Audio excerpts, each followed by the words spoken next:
에듀윌 유료 회원만의 남다른 서비스.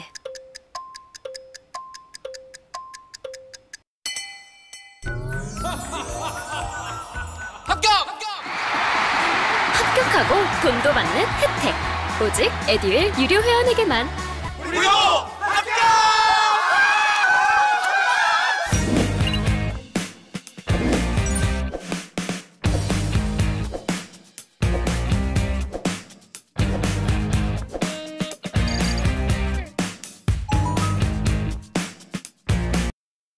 자, 저희 수업은 45쪽입니다. 45쪽에 보면 자, 문제 2번입니다. 문제 2번 가지고 지난 시간에 배운 거 다시 한번 정리할게요. 자, 다음 거래 중에 교환거래, 손익거래는 손, 혼합거래는 혼이라고 가라원에 써라 했잖아요. 자, 이거 그렇게 안 하고요. 그냥 처음부터 다. 예. 그러니까 결합관계까지 해서 전체적인 걸 다 한번 정리를 한번 해볼게요. 예. 자, 문제 2번에 1번입니다. 1번 뭐라고 되어 있냐면, 자, 현금 5만 원을 출자하여 영업을 시작하다. 이런 거래가 나오면 이걸 자 어떻게 해야 돼? 장부에 기록을 해야 되겠죠? 장부에 기록하기 위해서 분계를 해야 돼요. 자, 분계는 항상 들어온 거 나간 걸 따지라 그랬죠. 자, 현금 얼마를? 5만 원을 출자하여 영업을 시작했다. 자, 이게 기업입니다. 우리 기업은 누구로부터? 불특정 다수로부터 자금을 제공받잖아요. 이게 출자예요. 그러니까 이 사람들이 우리한테 출자를 하는 거죠. 그럼 우리 기업 입장에서는 현금을 출자를 받은 거죠. 그러니까 우리 기업 입장에서 얘기하면 현금이 들어온 겁니다. 누구로부터? 이 사람들, 불특정 다수로가 뭐 한 거야? 그러니까 주주가 출자해 준 거죠. 그래서 차변에 현금이 5만 원이 들어오고요. 이런 돈을 뭐라고 하느냐면 이거를 자본금 그럽니다. 자본금이라고 하는 거예요. 자, 그러면 현금은 자산이잖아요. 자산이 차변에 있으면 자산의 증가. 자본이 대변에 있으면 자본의 증가. 그러니까 자산의 증가와 자본의 증가가 결합했죠. 이런 거래를 교환거래 이렇게 얘기한다는 거예요. 다 해보는 거예요. 결합관계까지. 2번. 외상매입금 25만 원을 수표로 발행하여 지급하다. 아, 중요한 말 나왔네요. 수표 발행이라는 말이 나왔죠. 우리 수표를 발행한다. 수표를 발행하면 당좌 예금이 감소합니다. 당좌 예금이라는 자산이 감소를 하게 돼요. 이 당좌 예금이라는 것은, 당좌 예금이라는 예금 제도는 기업이 수표를 발행할 목적으로 하는 예금이에요. 그러니까 보통 예금하고는 다르죠. 그죠? 우리가 은행에 당좌 예금을 하게 되면 은행에서는 우리 기업에게 당좌 수표 용지를 줍니다. 예, 수표 책을 줘요. 그러면 그 수표 용지를 가지고 있다가 뭐 돈이 필요하면 은행 안 가고 수표 한 장을 딱 찢어가지고 거기다가 100만 원 그리고 도장 땅 찍으면 이게 당좌 수표가 되는 거죠. 그런 걸 발행한다 그럽니다. 그럼 수표를 발행하면 당좌 예금이 감소합니다. 알겠죠? 수표를 발행하면 당좌 예금이 감소한다. 자, 두 번째. 그럼 외상매입금을 갚기 위해서, 외상매입금은 부채잖아요. 부채를 갚기 위해서 수표를 발행해 줬다는 거잖아요. 그럼 당좌 예금이 줄어드는 거예요. 당좌 예금이 나간 거죠. 대변에 당좌 예금이라는 자산이 5만 원이 감소합니다. 왜 감소했지? 외상매입금이라는 부채를 갚았죠. 외상매입금이라는 부채가 감소된 거죠. 그러니까 이거는 부채예요. 당좌 예금은 자산이에요. 그러니까 부채와 자산이 만나서 거래가 된 거죠. 근데 부채가 차변에 있으면 부채가 감소된 걸 뜻하는 거예요. 갚았다는 거고, 자산이 대변에 있으면 자산이 감소된 거죠. 그러니까 부채의 감소와 자산의 감소가 만난 거래다. 이러한 거래를 우리는 교환거래 이렇게 얘기합니다. 자, 수표 발행 그러면 항상 당좌 예금이 어느 변? 대변이다. 수표 발행한다 그러면 당좌 예금 잘 나옵니다. 자, 세 번째. 전화요금 8만 원. 전화요금은요. 전화요금 그러면 안 돼요. 전화요금 그러면 이건 통신비입니다. 통신비고요. 수도요금, 이거 수도요금은 수도광열비죠. 이름이 달라요. 그래서 전화요금 8만 원하고 수도요금 2만 원을 현금으로 납부를 했다는 거예요.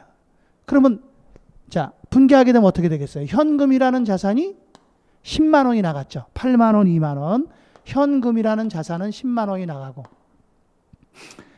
예. 뭐 낸 거죠? 이거? 전화요금 냈죠. 전화요금을 뭐라 그런다고요? 통신비. 8만 원. 그리고 수도요금은 이름이 수도 광열비 그래요. 2만 원. 이렇게 되는 거죠.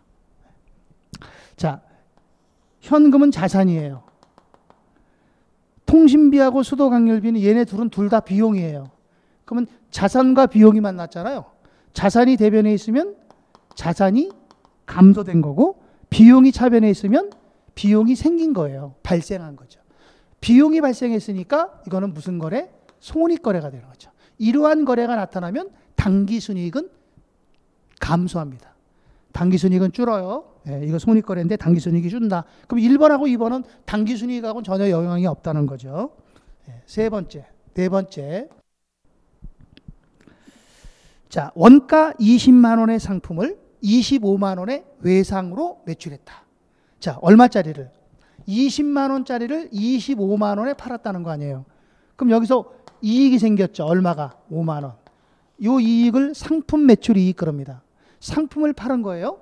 그러면 분개하게 되면 일단 나간 게 뭡니까? 나간 거는 상품이라는 자산이 나갔어요. 상품이라는 자산이 얼마가 나갔어? 20만 원. 그런데 우리는 돈을 얼마를 받아? 25만 원을 받아야 돼. 들어와야 돼. 근데 이거 돈 아직 안 받았잖아. 외상으로 했으니까. 받을 돈이 생긴 거죠. 외상값. 채권이 늘은 거예요. 그걸 뭐라고 하느냐면 외상, 매출금, 이거 자산이 받을 돈이니까. 그럼 차변에 25만 원, 대변에 20만 원 그러면 차대변의 금액이 안 맞잖아요. 그럼 안 됩니다. 항상 이 분개할 때는 차변과 대변이 항상 맞아야 돼요. 차변이 100원이면 대변도 100원이어야 돼. 이걸 뭐라 그러냐? 이걸 거래 이중성이다 이렇게 얘기해. 이걸 거래 이중성.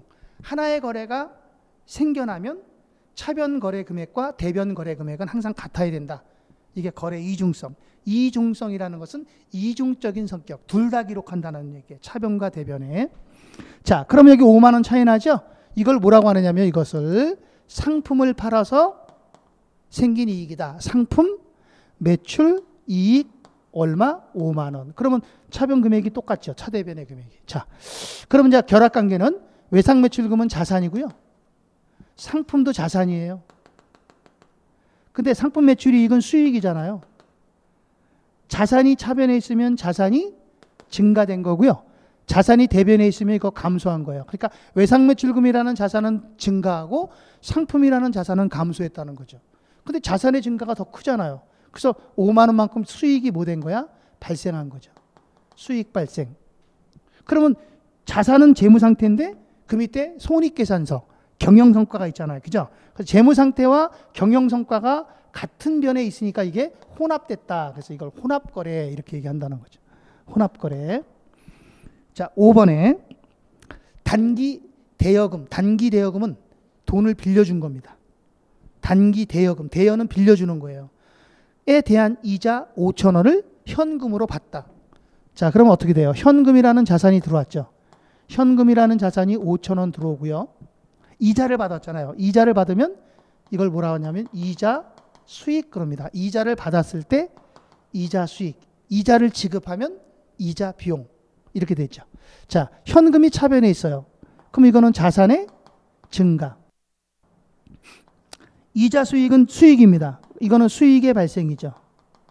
그럼 자산이 증가하고 수익이 발생했으니까 이거는 손익거래가 되죠. 손익거래. 이런 거래는 손익거래예요. 됐죠? 네, 손익거래. 자, 그 다음 6번에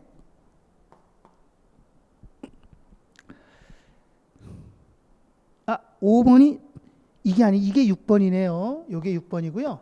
5번을 분개를 안 했네요. 5번 분개를 보겠습니다. 외상 매출금 25만 원을 현금으로 회수하다. 외상 매출금을 현금으로 받았대요. 그럼 일단 어떻게 돼요? 현금이라는 자산이 5만 원이 증가하고 받았으니까 그 대신 외상 매출금이라는 자산은 없어지겠죠. 예. 25만 원이네.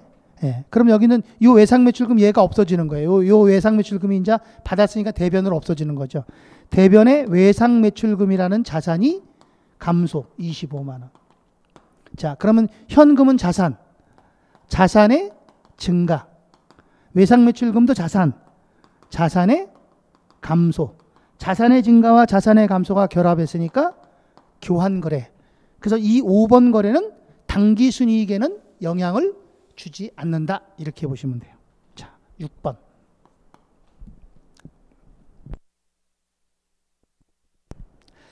6번은 아까 했죠? 7번입니다. 7번. 7번에 단기 차입금. 차입금은 빌린 돈입니다. 꾼돈. 30만 원과 이자 7,000원을 현금으로 지급했다. 그러니까 꾼돈을 갚았다는 거예요. 뭐로? 현금으로. 그럼 현금이 나갔잖아요. 대변에 현금이라는 자산이 원금 30만 원하고 이자까지 줬으니까 30만 7천 원 나간 거죠. 30만 7천 원. 그럼 왜 현금 자산이 감소했냐? 부채를 갚았다는 거예요. 부채의 감소. 단기 차입금 30만 원 갚았고요. 그리고 갚으면서 이자도 줬잖아요. 7천 원. 요걸 뭐라 그래요? 이자를 지급했으니까 이자 비용 그럽니다. 그래서 항상 차변 금액과 대변 금액이 같아야 돼요. 자, 이때 현금이라는 것은 자산이야. 자산이 대변에 있으니까 자산의 감소. 단기 차입금은 부채니까 부채가 차변에 있으면 부채의 감소. 이자 비용은 비용이죠. 비용 발생. 그러면 부채 재무 상태고 비용은 경영 성과니까. 그죠? 이 두 개가 같이 있으니까 이건 무슨 거래야? 혼합 거래가 되죠. 혼합 거래. 혼합 거래요. 자, 8번. 상품 8만 원을 매입하고, 이거 거래가 길어요. 이렇게 긴 거는요, 잘라서 해요, 잘라서. 상품 8만 원을 매입했다, 거기까지. 그럼 매입했으니까 어떻게 되겠어요? 차변에 상품이 8만 원이 매입됐으니까 들어왔겠죠. 들어온 건 차변. 그럼 나가는 게 있어야 될 거 아니야. 자, 나가는 건 뭘 나갔어요? 대금 중 5만 원은 현금으로 지급하고, 현금으로 5만 원 자산이 나가고, 그리고 잔액은 약속어음을 발행하여 지급하다. 이거 중요한 말 나왔네. 자, 여러분들 수표를 발행하여 지급하면 이거 당좌예금입니다. 근데 약속어음을 발행했잖아요. 약속어음. 수표하고 어음은 달라. 그죠? 어음을 발행하여 지급하면 이거 지급어음이에요. 지급어음. 부채예요. 갚아야 돼요. 지급어음 얼마? 3만 원. 이렇게 분계가 되는 거죠. 자, 그러면 상품이라는 자산이 차변에 있으니까 이거는 자산의 증가. 현금도 자산이죠. 자산이 대변에 있으면 자산의 감소. 지급어음 부채예요. 갚아야 돼요. 이거 날짜가 되면. 이건 부채예요. 부채가 대변에 있으면 지급어음이 대변에 있으면 부채가 증가한 거예요. 지급어음이라는 부채가 증가한 거죠. 자, 그 다음 9번에. 자, 집세 10,000원과 이자 2만 원을 현금으로 지급하다. 어떻게 될까요? 현금으로 지급한 거니까 대변에 현금이라는 자산이 합쳐서 3만 원 나갔죠. 10,000원과 2만 원, 3만 원 나갔어요. 근데 10,000원은 집세잖아요. 그럼 여기다가 집세 10,000원 그러면 틀려요. 집세를 지급한 거죠. 이 집세는 이름이 두 개입니다. 집세는 건물주 입장에서는 임대한 거니까 임대료라고 해야 되고요. 세입자 입장에서는 건물을 임차한 거니까 임차료라 그래야 돼요. 그럼 이거는 자, 세입자 입장입니까? 아니면 건물주 입장입니까? 집세를 지급했으니까 세 사는 사람이잖아요. 그러니까 임차료 그러는 거예요. 그럼 차변이니까 여기 임차료 그럽니다. 임차료 10,000원. 그리고 2만 원은 이자를 지급했으니까 이자 비용 2만 원 이렇게 되겠죠. 그러면 결합관계는 현금은 자산이니까 자산의 감소. 임차료와 이자 비용은 둘 다 비용입니다. 이거. 임차료도 비용이고 이자 비용도 비용이에요. 그럼 비용의 발생. 비용이 발생하면서 자산이 감소했어요. 이거 손익거래죠. 혼합거래 그러면 안 됩니다. 손익거래입니다. 비용 발생한 자리에 재무상태는 없잖아요. 비용만 있잖아요. 그러니까 이건 손익거래가 되는 겁니다. 자, 10번입니다. 자, 상품 원가는 5만 원인데요. 이걸 4만 원에 팔았어요. 대금은 외상으로 했고요. 이거는 거꾸로네요. 5만 원짜리를 4만 원 받고 팔았다는 거야. 그러면 이건 손실이 생겼죠. 얼마? 10,000원. 이때 이 10,000원의 손실을 뭐라고 하냐? 이거를 상품 매출 손실이라고 합니다. 자, 일단 상품을 팔았으니까 대변에 상품이라는 자산이 감소해. 얼마짜리가? 5만 원짜리가 감소해. 그런데 돈은 4만 원만 받기로 했어요. 아직 안 받았어요. 받을 돈이 생긴 거죠. 그걸 뭐라 그러죠? 상품을 외상으로 팔았을 때 외상 매출금이라는 이름을 써야죠. 그러면 차변에 4만 원, 5만 원 이게 안 맞잖아요. 만 원 써야죠. 여기다 만 원. 그래야 차대변이 같겠죠. 이 만 원은 손실이에요. 손실. 이걸 뭐라고 하느냐? 이것을 상품 매출 손실이라고 합니다. 상품 매출 이익의 반대죠. 자, 그럼 이건 결합관계 따져보면 상품은 자산이니까 자산의 감소. 외상 매출금도 자산이니까 자산의 증가. 그리고 상품 매출 손실은 이거 비용이에요. 비용 발생. 비용이 발생했는데 위에 자산, 재무 상태. 그러니까 경영 성과와 재무 상태가 같은 변에 있으니까 이게 혼합거래 이렇게 된다는 거죠. 혼합거래.